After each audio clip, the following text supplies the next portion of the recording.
Halo semuanya, selamat datang di video diagnosis isolator tegangan tinggi yang akan dibawakan oleh saya Rifki Pramita Mahendra, mahasiswa S2 Teknik Elektro Institut Teknologi Bandung dengan NIM 23223311. Video ini merupakan tugas besar kedua dari mata kuliah EL 5076, Teknik Diagnosis Peralatan Tegangan Tinggi yang diampu oleh Profesor Dr. Insinyur Suwarno MT.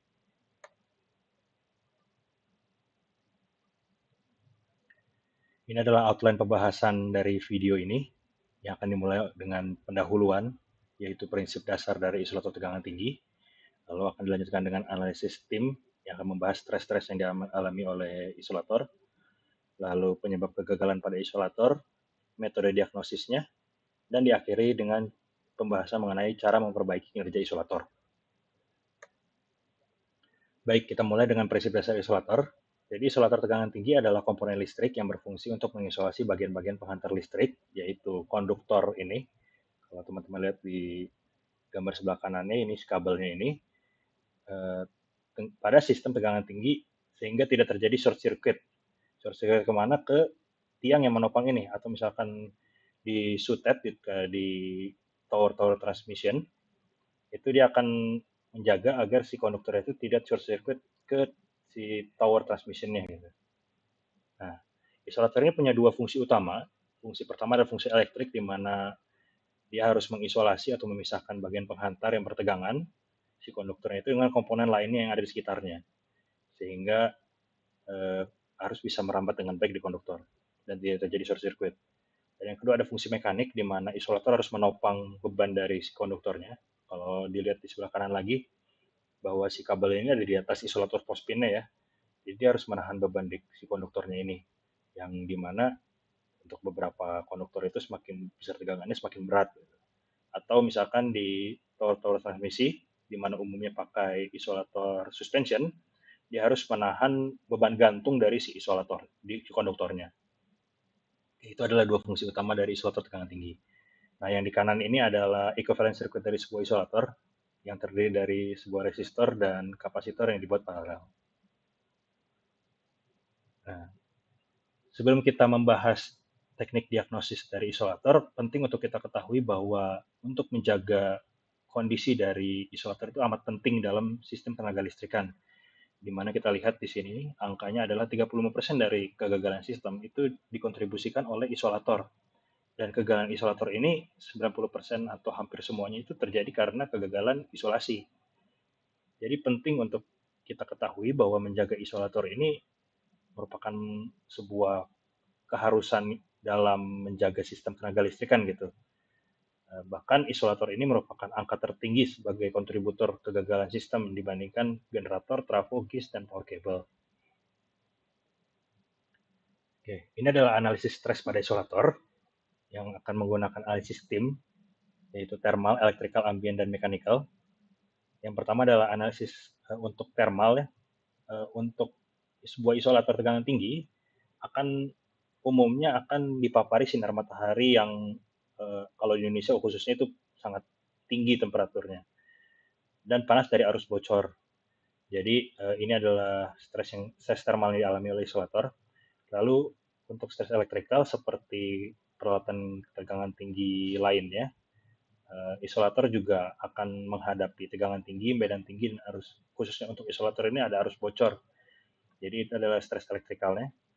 Dan untuk ambien, berhubung hampir semua isolator itu diletakkan di outdoor ya, di luar, dipasang di luar. Jadi isolator itu punya kecenderungan untuk dipapari suhu yang tinggi, kelembapan, polusi, dan UV dari matahari. Gitu. Apalagi kalau misalkan kita membahas isolator-isolator yang diletakkan di daerah garis pantai atau daerah-daerah tambang. Nah, yang terakhir adalah stress mechanical, di mana isolator itu harus menopang beban dari konduktor, baik beban yang ada di atasnya seperti di pospin gitu ya, konduktornya di atas isolatornya, atau beban-beban gantung seperti pada isolator suspension. Nah, sebelum kita membahas teknik diagnosisnya, penting untuk kita ketahui penyebab kegagalan pada isolator itu sendiri. Nah, salah satu penyebab kegagalan terbesar dalam kinerja isolator itu adalah pengaruh polusi, di mana polusi ini berpengaruh dalam menaikkan konduktivitas, lalu ada kenaikan arus bocor, pemendekan leakage distance, dan dry band formation dan arcing, di mana keempat ini yang semuanya dipengaruhi polusi ini memiliki kecenderungan untuk menimbulkan flashover yang akan dibahas setelah ini. Nah, ini adalah kegagalan pada isolator yang paling umum, ada dua ya. Yang pertama adalah kegagalan fungsi isolasi, di mana bisa terjadi kegagalan permukaan atau flashover. Nah, flashover ini ada urutannya ya, urutan kejadiannya, sequence of flashover ini, atau rantai flashover, di mana 9 kejadiannya berurutan nih. Dari contamination disposition, berarti terkontaminasi polutan di bagian permukaannya, lalu ada conductive water filming, ada arus bocor, local heating, lalu terjadi dry band formation, arcing extension, lalu udara terionisasi, dan akhirnya flashover. Nah, berhubung ini adalah sebuah rantai kejadian, jadi penting untuk kita ketahui bahwa jika kita ingin memutus rantai flashover, kita bisa mencegahnya sedini mungkin gitu. Lalu yang kedua ada kegagalan fungsi mekanik, yaitu adanya korosi pada pin. Nah, jadi si pinnya ini semakin lama semakin kurus ya, semakin melemah, dan jika dibiarkan bisa putus gitu. Nah, ini sangat berbahaya tuh, apalagi kalau misalkan isolator suspension ya, yang direnceng gitu. Kalau misalkan salah satunya putus kan berarti konduktornya jatuh ke bawah gitu, bisa berbahaya buat sekeliling juga. Korosi ini bisa disebabkan oleh beberapa hal, selain polusi, ada juga stres yang dari arus bocor itu sendiri gitu. Nah, sekarang kita masuk ke pembahasan metode diagnosis pada isolator. Yang pertama dan yang paling umum dan paling simpel itu adalah visual inspection atau inspeksi langsung. Jadi engineer akan datang langsung ke site untuk melihat kondisi isolator, baik isolatornya diturunkan atau misalkan engineer-nya yang naik ke atas, atau misalkan kalau misalkan zaman sekarang mungkin sudah agak keren ya, jadi pakai drone gitu. Nah, apa saja yang dicek?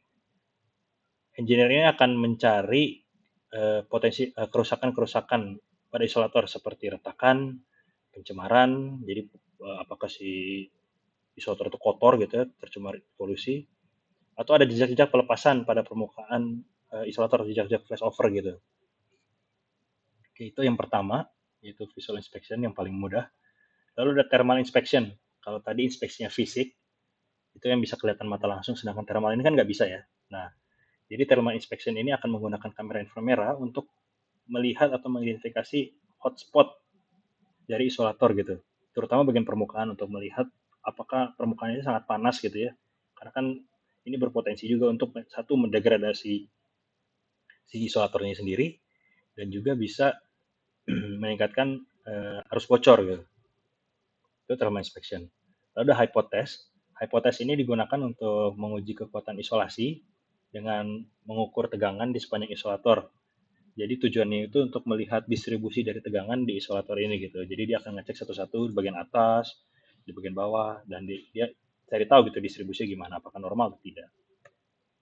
Lalu selanjutnya ada hydrophobicity monitoring. Hidrofobisitas ini adalah kemampuan dari permukaan untuk um, menangkis air ya. Kalau lihat di gambar ini, HC1 ini yang paling baik, di mana bentuk jadi bulir-bulir sehingga dia akan jatuh merosot gitu. Sedangkan yang 6 ini yang paling buruk, di mana terjadi water filming, yang kalau diingat di belakang itu di sequence of flashover itu nomor 2. Jadi dia adalah salah satu penyebab utama dari terjadinya flashover gitu, water filming. Nah, ini harus dimonitor oleh engineer untuk melihat kondisi permukaannya gitu, apakah masih baik atau tidak. Terutama di daerah-daerah rawan seperti daerah pinggir pantai, di mana kelembapan itu sangat tinggi. Lalu selanjutnya ada corona monitoring, menggunakan UV kamera untuk melihat pancaran ultraviolet dari pelepasan sebagian atau partial discharge ya, PD. Gitu. Karena corona ini kan nggak bisa dilihat langsung oleh mata, jadi perlu, dan kalau misalkan kita uji pakai sensor-sensor seperti antena itu kan sangat jauh ya, jadi paling umum itu pakai UV kamera untuk melihat corona. Lalu yang terakhir adalah leakage current measurement atau pengujian arus bocor.